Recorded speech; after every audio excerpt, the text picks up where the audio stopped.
Qarışıb. İndi mən bu yerdə, bu anda deyərdim ki, məclisimiz tam qızışacaq. Artıq bilirsiniz ki, bu toya kimlər dəvət edir? Dəyərli qonaqlarımız. Müğənni var, belə deyək, oxuyur, nəğmələri gözəldir. Amma o şarm yox, deyək onda.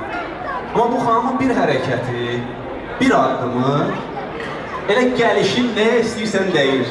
Beləliklə, dəyərli qonaqlarımız, çox uzun-uzadı istəməzdim onu təqdim edim. Amma təqdim etmək lazımdır hökmən. Çünki bilirsiniz ki, bugün yenə deyirəm, nəğməli qonaqlarımız var, sahib seçilən mübaşlarımız var. Bu toya Xalid, Lalə xanım, sizin toyunuza təşrif buyurun.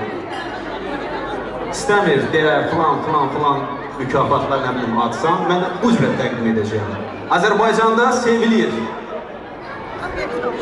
Estrada ifaçıları var, amma estradanın xanımı, Azərbaycan Respublikasının xalq artisti Aygün Kazımova!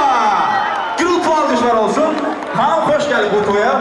Valla, məclis deyirəm ki, bu vaxtla qızışacaq. Xanımın gəlin, bu cür olur da.